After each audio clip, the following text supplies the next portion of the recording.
I first got involved with alternative breaks by actually participating in one back, pre-COVID days.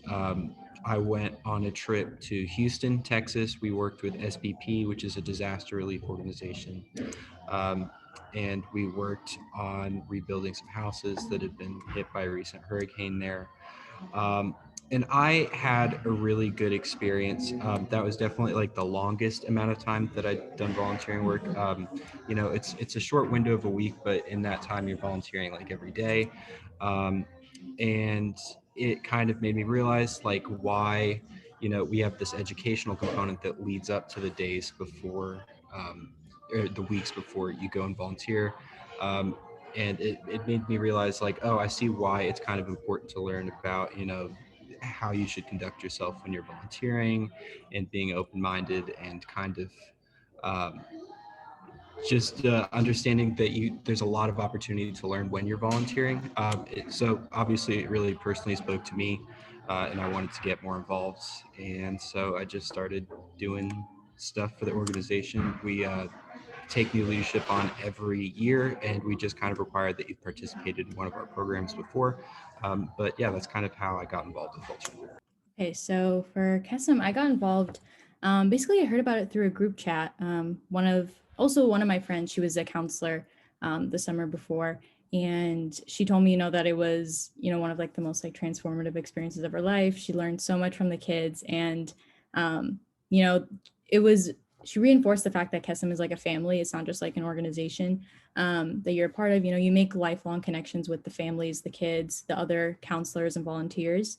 So yeah, and it's really like fulfilling to be a part of KESM because it is a national organization. It does have such a big impact on the kids and the families.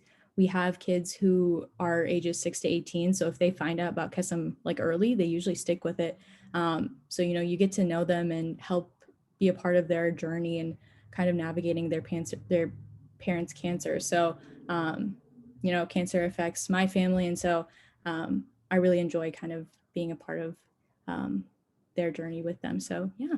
And I would say individually how I got involved with the CCO, I went to Super Service Saturday, which is an annual event that I'm sure many of you all are aware of.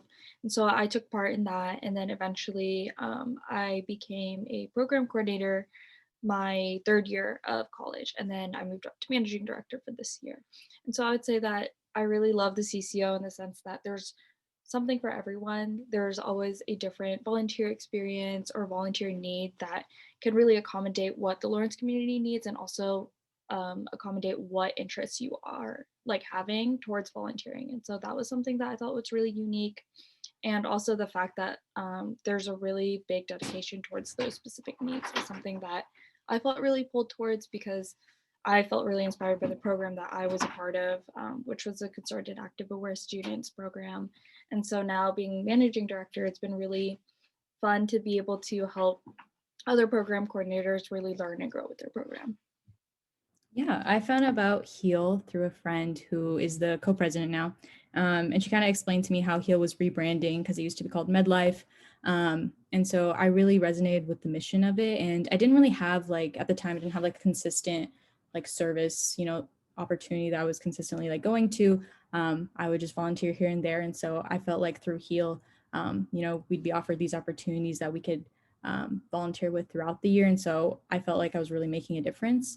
So yeah, that's kind of how I found out about it. And I really enjoy being part of PL. It's also really nice to be able to, have those social justice discussion topics during our meetings and collaborate with other volunteers and get to know them on like a personal level also. So that when we like volunteer together, we kind of get to know each other and have this community of people. Starting off, I wasn't really involved with Student Senate. I was involved with the KU Young Democrats, and I was pretty politically involved with partisan politics. And I kind of came to a Student Legislative Action Committee because someone invited me. They said that there would be a lot of information on the legislative session, and I was like, "Oh, this sounds kind of up my alley." But I went and attended, and I was really blown away by the impact they could have on campus in regards to the nonpartisan education aspect of the advocacy. Because in my capacity in the Young Democrats, I had been trying to work with administration on expanding voter education, letting folks know about voter registration deadlines, and trying to work to advocate. But from a partisan organization, I didn't really get anywhere. And so within Slack, there was a lot of room to grow and a lot of leverage that I think as an organization to do good on campus, as well as, I saw a deficit in education around politics and around civic education. And I really am passionate about assisting in that nonpartisan way of like, regardless of what you believe, we should all be, educated and capable citizens that, take your power and your voice and advocate for yourselves. And so that's like something that I grew in my passion with Slack, with the Student Legislative Action Committee, because I saw how important that was and how this provided a space where, even though I didn't know stuff, I could learn and I could ask questions and grow. And that's the important thing, is that we all kind of start off at our different places in our political awareness and education. And it's just important that we always are in that pursuit of growth. And I found a lot of that in Slack. Yeah, I joined Slack as a freshman, or joined Student Senate as a freshman. And I was just a committee member. And then in my sophomore year, I was elected as chair and then reelected as chair again my third year here. And so I've just spent a long time in Student Senate and building up the friends I've had there and seeing the way we've been able to create an impact both locally and on the larger scale has been really why I've stuck around. Yeah, so I got involved with Student United Way last year. My brother and I actually co-founded Student United Way. So we started it last year. And I was just one of those students who came into college just being super, super intentional and picky about what I chose to attach myself to, what organization I chose to be a part of, just because I'm really, really, really adamant about making sure that anything that I do is absolutely going to be passionate for me. It's going to be something that I thoroughly enjoy. And I don't just want to be a part of it because other people are a part of it. So I waited until something came that struck me as something, that I actually wanted to be a part of and make a difference in. And so my brother came to me with the idea of starting as Student United Way because he was serving on the United Way board. And I was like, sure, let's do it. Why not? And so we started Student United Way. Literally, it was basically all of our exec team last year, which consisted of 5 people. And we did everything that we did with those 5 people. And so now it's just like Student United Way, I think for all of us, especially for like our exec board, it's literally like our little baby. We put a lot of time and attention and focus into it because we want to see it grow and we have visions for what it could be. I got started in Student United Way at Union Fest, I think, in my freshman year. I talked with Cortland, L'Oreal's brother, and sort of the message of bridging the gap between campus and community and being intentional about serving the community and giving students or serving the students so we all have sort of a baseline level of success so that we can all succeed at school. That really appealed to me. So I've stuck with it. Well, Rotaract is a relatively new club. We started it a couple years ago under our friend Taylor as president, Taylor Blem.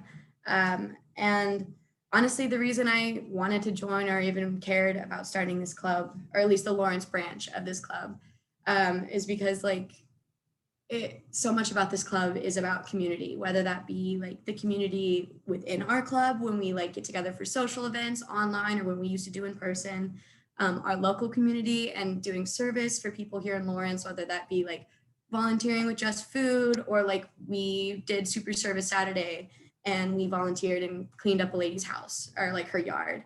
And then we also have our sights set on our global communities too. We had a trip planned to Guatemala, which unfortunately got kind of messed up by COVID, but it's still something that we're focusing on and wanting to take care of. Yeah, so I was kind of there in the beginning of its inception as well. And I think Karis hit it on the head. I think community is definitely at the center of what we do, trying to work with local organizations.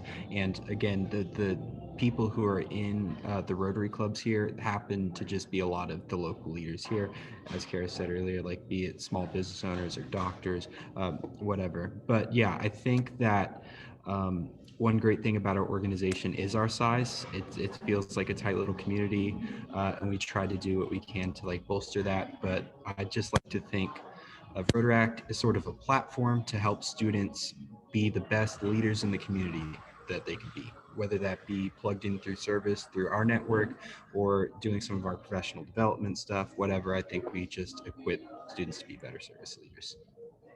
For more information about any of the student organizations you saw in this video today, please take a look at this contact information and feel free to let the Center for Service Learning know if you have any questions.